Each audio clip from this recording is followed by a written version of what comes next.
Ce verset, ce dernier verset d'1 Corinthiens 5 nous fait nous poser deux questions importantes. Est-ce que je sais qui je suis en Christ?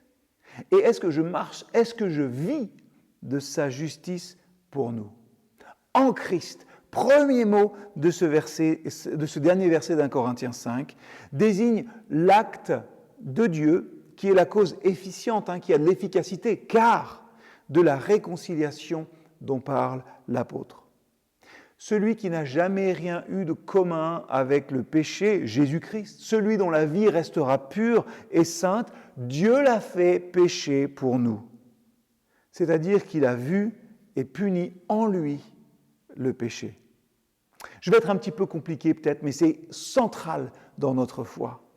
Dieu n'a pas traité Jésus comme un pécheur, comme un membre de notre identité, de notre race à nous, la race d'Adam, mais il a fait que le péché de tous, puisqu'il dit pour nous, est tombé sur lui en présence du jugement divin.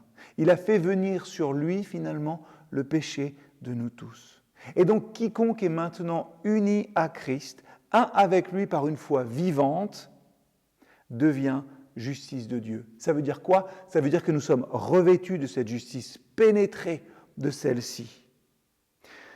Cette justice, cette grâce, elle devient notre nature morale. Nous en vivons et nous devons la vivre et la propager aussi.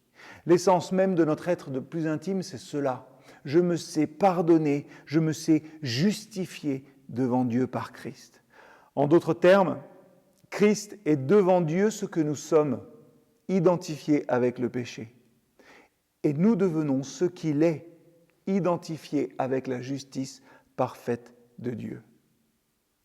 C'est pour ça que la réconciliation n'est pas un acte qui n'aurait lieu que de la part de l'homme. Ce n'est pas possible, ce n'est pas quelque chose qui est attendu de Dieu.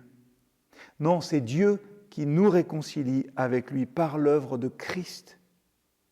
Et c'est en ne nous chargeant pas de notre péché, parce qu'il a été expié à ses yeux, que nous pouvons être réconciliés avec lui. Au moment où nous recevons Christ comme Seigneur et Sauveur, la Bible dit que Dieu enlève notre péché et nous revêt de sa justice. C'est un don et nous n'avons pas besoin de le mériter.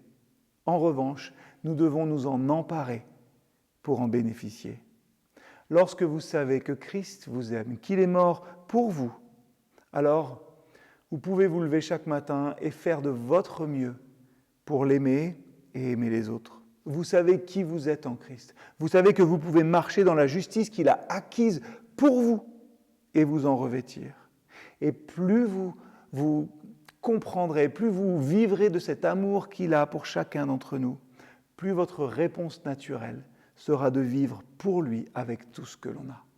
Alors prions ensemble aujourd'hui et proclamons à notre Seigneur, disons-lui que nous voulons être constamment conscients de qui nous sommes en lui, qu'il nous aide à nous souvenir quotidiennement de ce qu'il a fait pour nous, afin qu'on puisse quotidiennement revêtir sa justice.